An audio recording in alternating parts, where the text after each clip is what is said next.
Deep contact, the 5 into the wall, and around he goes. Aggressive racing there coming off of 4. Sorry, I'm guessing I should have just been more patient. Tale of two stories for the front runners at Iowa. We'll show you how one ended up in the garage and the other in victory lane.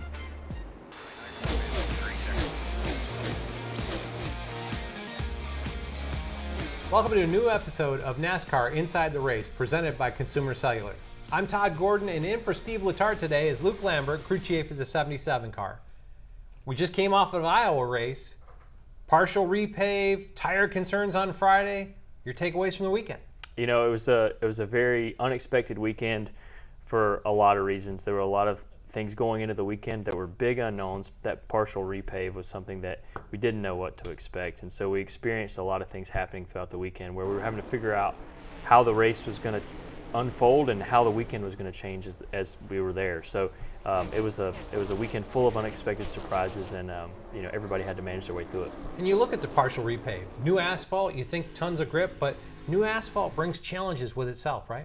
Absolutely. You know, new asphalt, typically when you go and you're running on a track that's fresh, you have all kinds of things happening that make the pavement change throughout the course of the weekend. One thing that typically happens is when a track sits for a period of time, all that pavement's still curing. There's oils and chemicals in that pavement that are coming out of the pavement while it just sits. You go out and you run, that stuff kind of cleans off, the rubber lays down, and the track makes a lot of grip.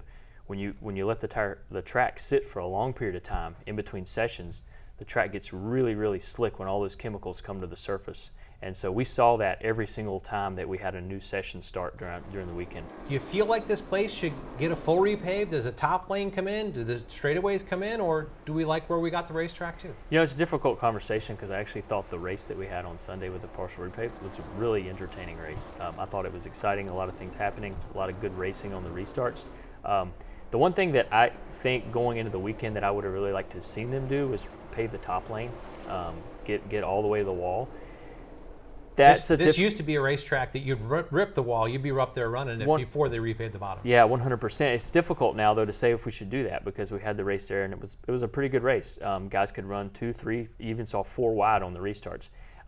I think if they go and repave the top, it will open up a whole nother avenue of racing. The one danger that we run into there is you get everybody running around the top, and it could kind of make it so top lane dominant that it actually is more difficult to pass. That being said, I think that it's such a wide track that I think it opens up a lot of doors for guys to throw sliders and make big moves and still move through the field. Let's talk about who did a really good job through the weekend adapting to the changes. That's the 12 team of Ryan Blaney. Look at their day as they came forward.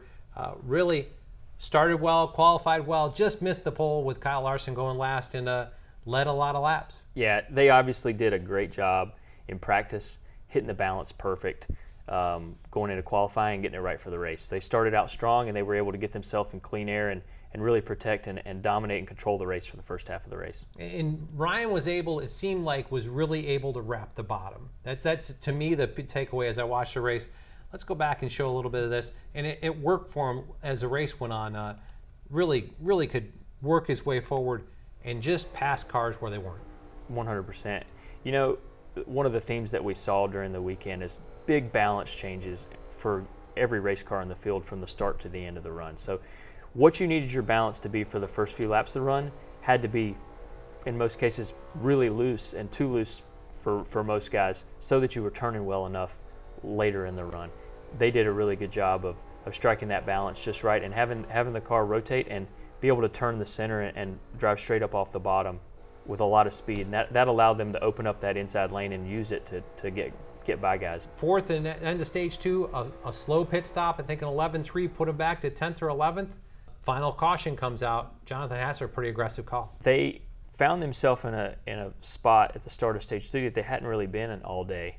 You know, they were mired back in traffic a little bit. They didn't have that clean air advantage that they had earlier on, and they found that, like many others in the field, on fresh tires, when the track had set for a minute, it was really difficult to get a handle on your balance, and they really struggled right there for a short period of time. Once the tires got up to temp, they were able to show their strength and wrap the bottom and drive up through the field again. But what's more aggressive, giving up track position or having less tire? If you look at the decision that he made to put 2 tires on the car, in some ways it's maybe even the less aggressive decision. He knows that if he does 4 tires at this point in time, that many guys in the field had seen guys do right side tires earlier, so there's probably going to be 5-6 guys that restart in front of him on 2 tires. Protecting track position is in some ways the safest play. Another guy that really could do this as well and thought he was going to be a contender for the win, the pole sitter, Kyle Larson, put himself in a position, actually pitted at 83, came back out 33rd, and under green flag drove himself back to 3rd place. Yeah, I felt like watching the 5 car in the first portion of the race, I felt like he showed more strength than any other car in the field, even than the 12, in his ability to move up through the field and move through traffic. I feel like it would have been interesting to see what would have happened if they had stayed in the race longer between them and the 12, but I felt like the 5's ability to move through traffic was second to none. You know, he was able to open up and use that bottom lane. That was an option for him, but he also was able to use the outside. He was able to cross guys over mid-corner.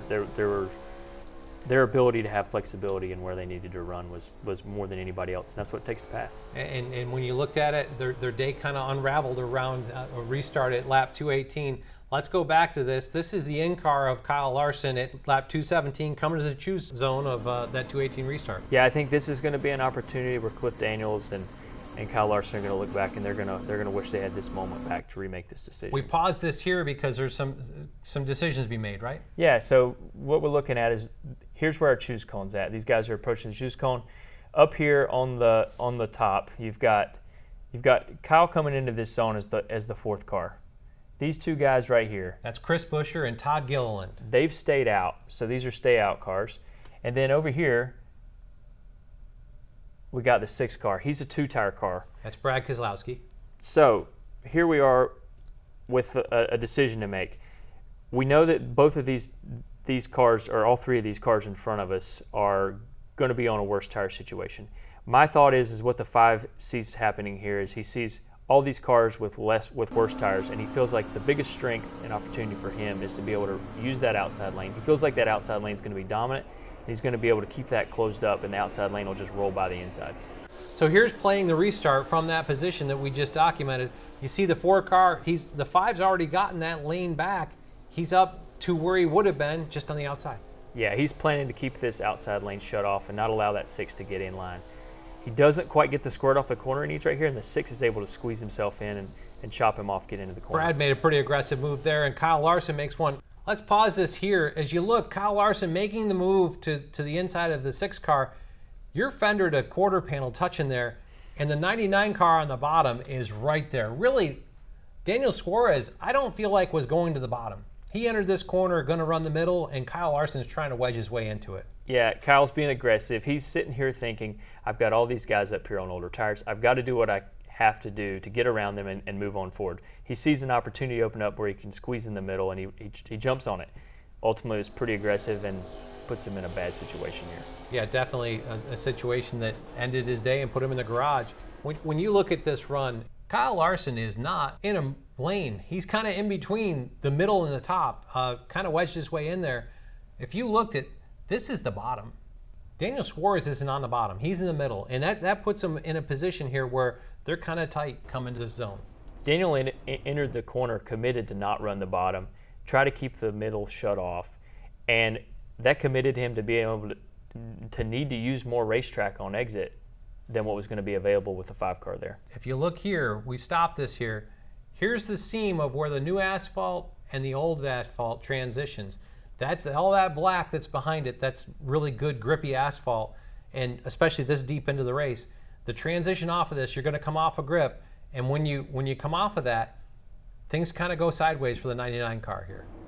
Yeah, this was the unexpected variable that the 99 and the 5 did not need to complete the situation that they were in. As soon as the 99 jumps off and it gets to that new pavement, he loses the front end on the older pavement with less grip, and what little bit of room that he still had disappears and he gets into the 5 car. Yeah, definitely a little wiggle there as he comes into that old asphalt. You brought up some things here about the 5's line coming through here. When you look at it, it appears that the 5 is leaving a lot of room that's available out there by the 6, but part of the reason that he's doing this is that he's taking the opportunity to get rotated and kind of drive down the hill and get pointed straight on exit. His car was really good and strong and able to do that, and that forces him to use up more racetrack that the 99 needs to get on exit. Yeah, definitely one of those situations. a tough end to his day for a very dominant car. But we've looked at Blaney, who won the race, the 5 who was the contender for the race. Another surprise coming forward. We'll look at that one next.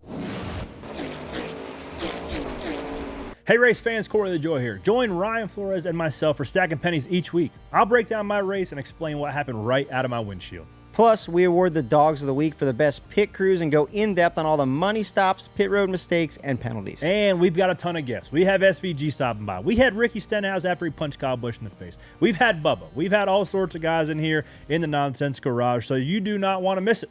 Check us out on Sirius XM Channel 90, YouTube, or wherever you find your podcasts. Each and every week, Stacking Pennies. That's what's up.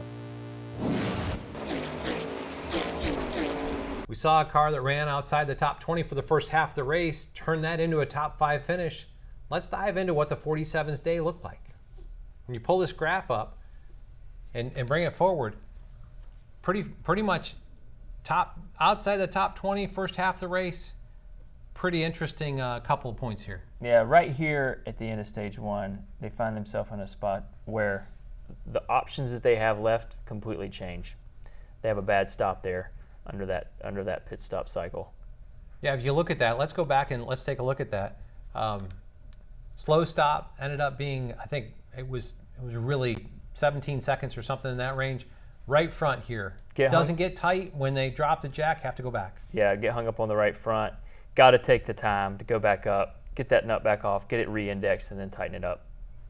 So this puts them at the back of the field. So now the calculus has completely changed for Mike Kelly and the team. They now no longer have any track position to protect. They're stuck at the back of the field. So what can they do to give themselves an advantage, to give them more options the rest of the field doesn't have? Yeah, as you look at that on the ensuing caution that came later, they came back to pit road, topped off at lap 83, and then again at lap 85. Yeah, so interesting part about that is that was still a little too early for anybody to make it, but they knew if they got more fuel in their car, they would have more options that other people wouldn't have, and they really had nothing to lose for it. They were still kind of stuck back there coming down pit road with only losing them a couple spots on the restart. So it was a great trade-off. A lot of upside, no real downside for taking that time. They're already back there, right? You're not going to lose That's anything right. more, topped off with that. And that turned into a run, a really gutsy call, I felt like. We watch it from here, and there's not but one caution that lies in this piece. One of the things that they did that really changed the complexion of the race for a lot of guys is when they made that stay out call, that kept so many guys from waving around. There are people that think that they did it to trap people. They didn't. No. Mike did it to score stage points. 100%. But the decision that they make there, I find that to be incredibly gutsy for a couple of reasons. One, the fuel piece of it is part of it, which as we talked earlier, they set themselves up for that, to have more fuel in the car. So they were prepared to take that gamble. But the other piece is that the tires were a big issue for all of us. There were a lot of right front cords. So keeping Ricky out there for the next 20, 30 laps that they were going to have to do after the caution was not a no-brainer. You know, the fuel was one part of it, but they knew they had to have the right front tire stay underneath them, and ultimately it worked out. Ultimately didn't quite score stage points, as I said, but put themselves in a top 15 position. That sets them up for a long stop at the end of stage 2. You brought it up. They're out of gas, right? Yeah, got to get it full. You know, they've run every little drop of fuel out of that tank, so they got to wait on fuel a little extra time. Can't quite make it to the end from here, but you still need enough gas in the tank that you don't have to lengthen that last stop that you're going to make. You want to get to the point where you're equal with your competitors at that point. They took the time, lost a little position here. Wasn't the last call for the day that Mike Kelly was aggressive with. Got that final caution. When we look at this one here, what do you do here? So looking at the earlier parts of the race, you had quite a few guys that had done a really good job restarting on 2 tires. So that's a good opportunity, a good option for them. They've just set themselves up by making sure they had it full, so they don't have to worry about having an extended stop to make sure they get enough fuel in it to make it to the end. So they have that opportunity. They just had taken the time to get it full again, and so they take the chance to do right side tires. Yeah, right side tires, as we see here, clean right side stop. Gets them to the point where I think they restart in the top 5 after this. Yeah, got a ton of track position out of that, and we're able to maintain and hold it. A solid performance and momentum builder for the 47 team. We're looking at the regular season winding up, 9 races to go. We'll look at the playoff picture coming up next.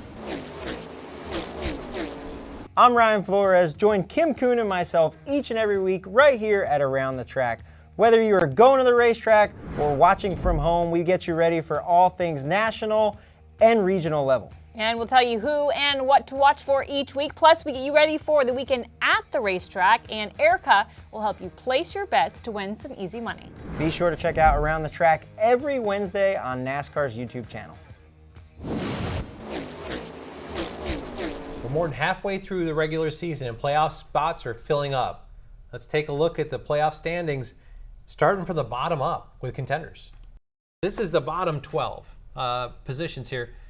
And I wanted to start this before we got into the next piece because there's so many guys here that I think could win a race yet this year, especially knowing that Daytona falls second to last race. Absolutely. When you look at this, I'll just go through, but there's 8 guys here. Stuart Haas, another Stuart Haas, Daytona winner, guy that really drafts well, another Daytona winner. Here's another guy that really, I mean, when I get done here, I've got 7 of them up here already. A Woods Brothers car here, that's 8. Anybody else you see here? Well, I'd like to talk about this one. I think, for us on the 77 team, we feel like we've consistently been making progress, and we really just focus on trying to get our program better. But, if the right opportunity presents itself, I feel like Carson and our team is strong enough to potentially steal a victory if we find ourselves in the right situation. I agree with you. I wanted to leave that one for you to say, but got taken out of Daytona, nothing of your own doing early. But Carson has been just phenomenal this year, just continuing, not looking like a rookie. He's coming forward. Be interested to see where that all plays out. Here's the 12 that we would focus on. 6 out, 6 in. You've got the blue here right now. If it ended today, they would be the last 6 in. But really, when you look at this, knowing that we've got 9 races left, where do you feel like the cut line really is in this picture? To me, it looks like it's about right here. And the interesting thing is you've got these cars, they're all almost tied for points. They're within a 5-point range right there. So the cut line's right here. You got these guys really tight. None of these guys can feel super comfortable. I feel like you've got to leave these 2 spots open because of having Daytona and having Chicago. We don't know what Indy looks like. Anything can happen at those races, and there's a good chance that somebody back over here in the red behind these positions ends up getting a win. Yeah, I wouldn't be surprised at all to see a win come out of one of these 3 cars right here. I just feel like all 3 of them have been winners in the past. A couple of them are multi-time champions. To see that come out and take 1 spot away, and then to your point, Daytona and Chicago, there could be an outlier win at those 2 places. If we come back and we put your cut line you had in here, this is your cut line. Where do you feel like, and I guess I'll take it, I feel like anybody below this line, they have to win. Yeah, I feel the same way. I think that when you look at the point deficit between where Kyle is all the way up to Alex Bowman, that's really the amount of points that you're looking at. And so, you eliminate those last couple point in positions. Now we're looking at being 97 points out. So that's where I think that these guys have to really start thinking about a must-win scenario. Definitely anybody, but I think from Kyle Busch on back have to. I think Joey Logano has been talking about that for weeks, that they've got to get a win. He actually made the comment they got to get a win by New Hampshire. So speaking of New Hampshire, NASCAR heads to Loudon with the Cup Series taking the track Sunday, 2:30 Eastern on USA. We will see who takes home Loudon the Lobster.